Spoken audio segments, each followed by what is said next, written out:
in addition to acting, you're also a writer and director. What was it about this script that first grabbed your attention, and what was it about Adam that resonated with you? Oh my God. I mean, well, the script speaks for itself. I mean, it's just, I mean, fantastic from the character dynamics, just the speed and intelligence and humor of that dialogue. It's just extremely gripping, and it just took me right back to those like 1930s, screwball comedies and farces, and something about that kind of His Girl Friday-esque, rapid fire humor, along with, of course, I'll Meet the Parents and, Mhm. My Big Fat Greek Wedding. There was something just very, very appealing about just how sharp it was. So that was really, exciting. And I think Adam is a deeply flawed, crazy character. So I think the chance to sort of stretch myself into that hyper insanity was kind of fun. You do a fantastic job in this. I feel like you're such a scene stealer, and you and Method Man have two of the most memorable characters in the film. They're both really offbeat in their own ways, but each is living in their own truths. How did you find your way into this character, and how did you find that balance about how far you could push certain moments? Yeah. Well, in terms of getting into the character, and you're totally right about, I mean, Cliff also throughout this film is just, it was so difficult not to laugh during his scenes because he improvised all these moments as well that were just so hilarious. Like, I don't know if you remember, but in the film, but he says where he keeps his foreskin, and he did that like 7 different times with 7 different improvs, and each of them, I mean, I almost hope there will be some collection of them in the future.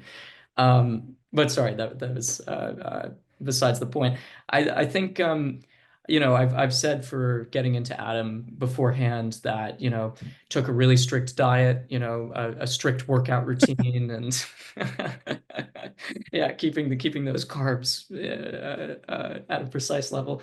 And no, it was just I mean, I do really think that Adam was on the page, and it did take maybe a couple of like hyperventilating push-ups, to get the adrenaline going. But it was just about, I think what me and Daniel had sort of talked about is that this character is sort of an outlier in so many senses to the Yeah. family and even the tone of the film. He's just so intense. So I think like really treating it almost like, Adam believes he's in that drama, not a comedy. And I think that really helps for certain sections. Was that line that Cliff mentioned about skipping leg day part of the original script? Yes, it was. Yes, it was. Music also plays such a big part in your artistry. How much do you draw on that in your own character development process? And you often hear that actors create playlists to help them get into character or for specific moments. Did you do anything like that? That's really interesting. I think for this one, it was sort of the silence that kept me going. Actually, that's not entirely true. Uh, Daniel did send me a couple of like EDM songs to sort of get into, and kind of like those workout, very masculine playlists for gym day, leg day. So I listened to a couple of those just to sort of get the sense, especially when I was in my room and for Adam's room and that. But yeah, other than that, it was kind of just like, yeah, just like getting getting into it. You also don't expect Daniel to be listening to EDM. And I think one of the things that makes this film so special is how each character gets to explore such a wide range of different tones, from the controlled chaos of the situation that they find themselves in, kind of those heartfelt moments of reflection, especially for Adam towards the end. How different is the preparation for you when you're shifting through those kind of tones? Yeah, I mean it's a great question, and I think there is yeah, something about this film which was the delicate balance, which is, of course, there's a joke a minute and it's incredibly funny, but I think a lot of that funniness also comes from like the heart at the base of it, that it's not just these isolated gags, that this really is about a family trying to stick together, the parts and new family coming in, and just bearing down on all the messiness and idiosyncrasies that just come from entering somebody else's life. So I think it all funneled into each other in a weird way. And I think a lot of like the intensity of those comedic moments is also fueled by how much the family cares about each other. So I Yeah. think, it was maybe not as uh, discontinuous as it seems in some ways because yeah, they all kind of run into each other. Credits to the writing and to the performances because this family finds themselves in such a terrible situation, but you're also like rooting for them to kind of find that solution. I think so much of why this film works is that believable family dynamic, especially between the siblings. How did you all create that chemistry in such a short amount of time? God, I mean, it's a good question. We really didn't have too much rehearsal prep time, but we were all in this small little waiting area before we would go on to set, and because we're all sort of in different scenes at different times, the whole ensemble was basically just like there, and we would just sort of sit with each other and chat with each other, and yeah, something about just being in a room with other people for like, 6 or 7 hours, you get really close.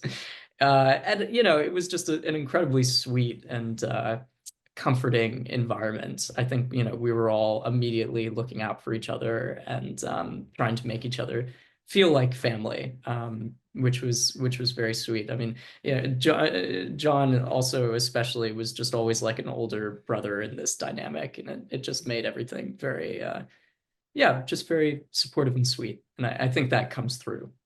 It definitely comes through on camera. And then you were all given a lot of room to improvise on set. Is there a moment that made that final cut that you're especially excited for audiences to see when it makes its theatrical run? That is such a good question. God, I'm trying to think if there was anything specific. I mean, there was so many, I mean, moments of both Cliff and Milana are like masters at the whole improving world. And I mean, I've already mentioned the foreskin line, but Mm-hmm. Cliff's foreskin line is one of my favorites in particular. It's just really great. Yeah, I'm gonna have to think if there's other ones, but yeah, that's the one that comes to mind. Yeah, we could go back to it. Daniel co-wrote and directed this project. What was that collaboration like working with him? Or was there anything that you took away from his approach that you'll carry into your own work as a writer and director? Yeah, I mean, Daniel is just he's unbelievably he's kind of uh rare and fantastic in the sense that he has the super distinct vision of what he wants, but he's so unbelievably collaborative. He really like literally he would be rushing us pages of the dialogue, maybe 45 minutes before we went up. And would be like, does this feel right? Like, let's workshop it. Let's move through it. Like, how does it feel if we put the emphasis just slightly over here or slightly there? And how open he was to, the improving on set, but also just the dialogues and talks we had beforehand of like really shaping this character and anything that we wanted to bring. I think, a part of Daniel's genius is just the fact that he is so open, but then is able to funnel it through. He doesn't get overwhelmed by all the different, ideas and suggestions. He's able to like mold it into a concentrated vision, Mm. which is very exciting to be around. And I definitely, if I can emulate in the future even just a fraction of that, I'd be very, very happy. It's like we're getting back to what you were just saying. Was there something that you brought to Adam that wasn't initially part of the script? Yeah, trying to think. There was a couple of workouts that we developed at the time. I think the utilizing the rubber band strings was Mm. something we found on the set. A couple of the lifted push-ups. I think there was some physicality. Oh, there was one part that was pretty funny that I guess wasn't initially in it, or we tried it when. John Bass's character is trying to go back after seeing the dead body, and Adam jumping up and tackling. For that moment, it was initially just like a moving back and forth and then like talking it down. Uh, but John Bass said like, "Whoa, like this feels like a moment where Adam would like jump on like like the brother." So I was like, "Okay, are you sure? Like like how's your back?" And he's like, "My back's great. Like come on, jump on me, jump on me." So I did, and then afterwards he's like, oh, "Fuck, ow." But it ended up being in the film, so and that Yeah. injury was appreciated. I feel like you could get that collaboration only on kind of these indie films. And you're also no stranger to the festival circuit. And this film has had quite the run so far. Have any of the audience reactions surprised you? What do you think is resonating most with them? God, it's so funny because it feels like the audience takes something different from it every night. I mean, I've maybe seen it 2 or 3 times now with an audience, which is such a joy. Um, but yeah, it always surprises me what gets the biggest laugh line. I think I'm trying to think. Like for some reason there was one night where the challah next to the dead body at the end was like, sort of left over as sort of like oh, that's like an interesting image. And then one night where that caused uproarious laughter, which is the Camp I. Mm. Uh, so it's just yeah, it's just funny because there's always those big laugh moments, but it changes every night where the emphasis is. It's just fascinating.